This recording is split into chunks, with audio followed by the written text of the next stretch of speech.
সঁচাকৈয়ে আমি কালি এইটো খবৰ পাই পিনে আমি সদায় সকলোৱে আমি দুখিত যে আমি আগন্তুক মানে যিটো আমি কাম আমাৰ কাৰণে মানে অসুবিধা হ'ব সেইটো আমি অনুভৱ কৰিছোঁ।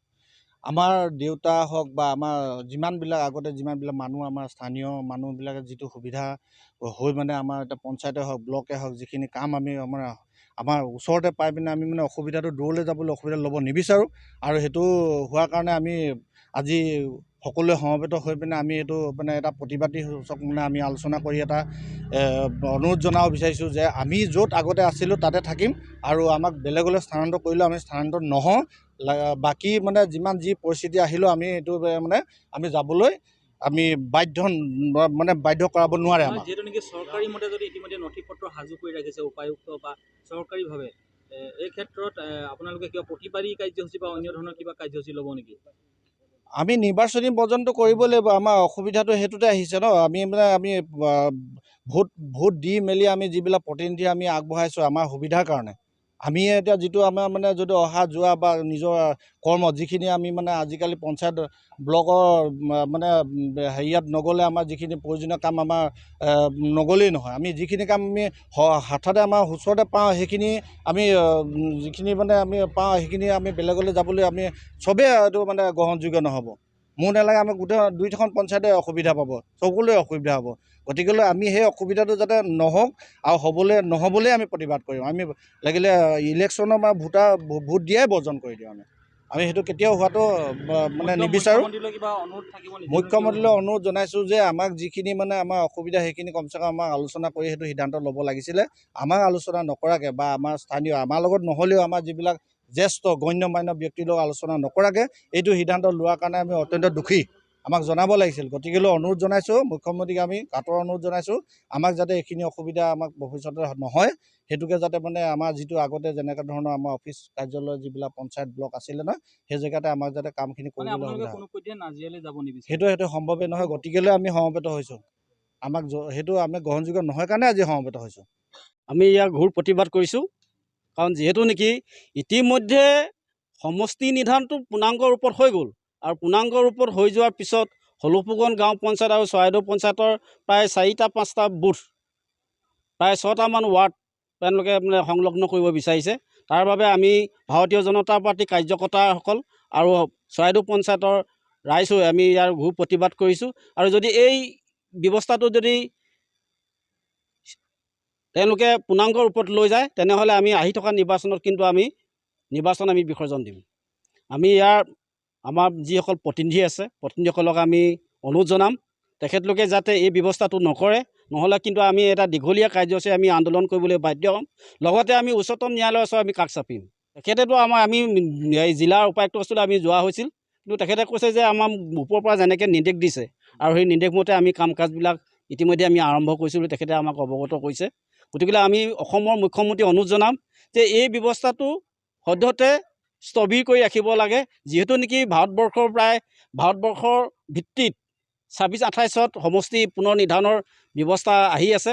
গতিকে সেই বিষয়টো 26লৈ তেওঁলোকক ৰাখিবৰ কাৰণে আমি অনুৰোধ জনাইছোঁ। কি কাৰণে হৈছে বুলি ভাবে আপোনালোকে?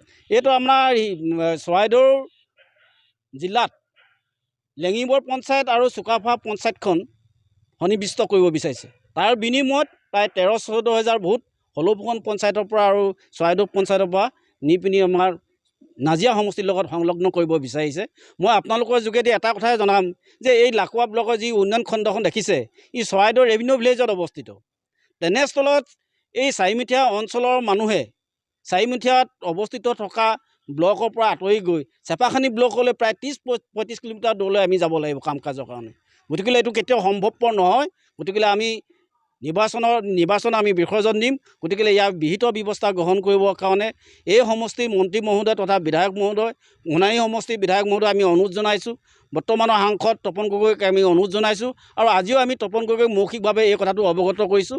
গতিকে অতি সোনকালে যাতে এইটো এটা স্থবিৰ কৰি ৰাখে, তাৰ বাবে আমি তেখেতলোকলৈ পুনৰবাৰ আমি অনুৰোধ জনাইছোঁ। অসমৰ মুখ্যমন্ত্ৰীক আমি বিনম্ৰভাৱে অনুৰোধ জনাইছোঁ। নহ'লে কিন্তু আমি 2খন পঞ্চায়তে এইবাৰ নিৰ্বাচনত আহি থকা লোকসভা নিৰ্বাচনত আমি বিসৰ্জন দিবলৈ বাধ্য হ'ম। ভোট বৰ্জন কৰিম। ইয়াতে যিটো ন্যায় চক্ৰান্ত কৰিছে, এই সন্দৰ্ভত মানে আমি এতিয়া এই চৰাইদেউ গাঁও পঞ্চায়তৰ চাৰিমুখীয়া বাসী হৈয়ে থাকিব মেলিব বিচাৰোঁ ইয়াত। যিহেতু নেকি আমি এতিয়া এই ব্লকৰ পৰা 30-35 কিলোমিটাৰ যোৱাটো তাৰমানে সম্ভৱ নহয়।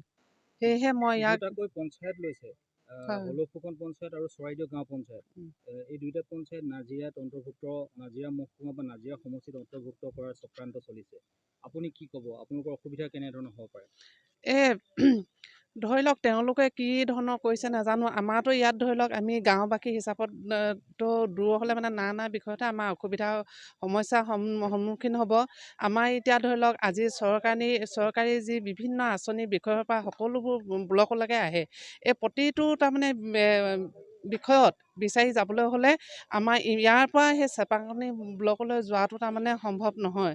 যিহেতু আমাৰ চৰাইদেউ পঞ্চায়ত এইটো আমাৰ পুৰণিকলীয়া এইটো হেৰিয়াত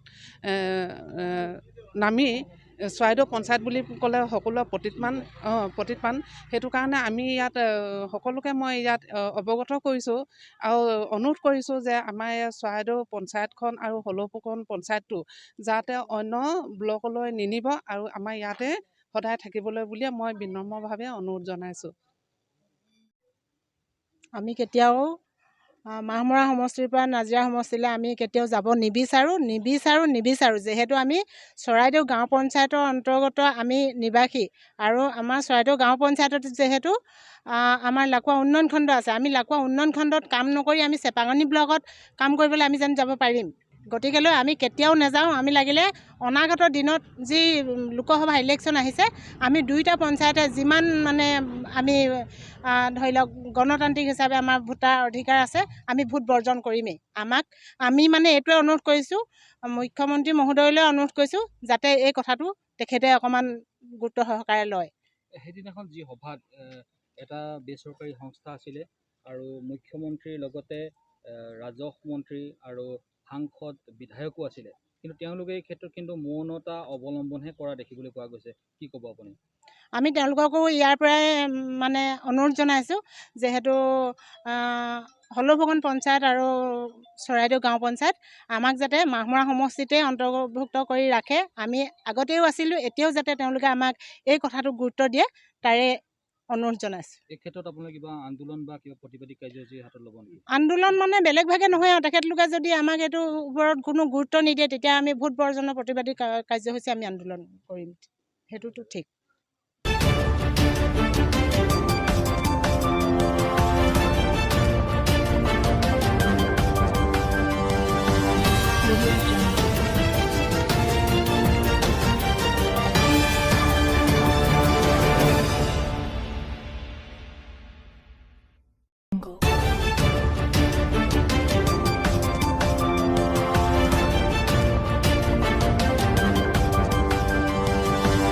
Audio Jungle.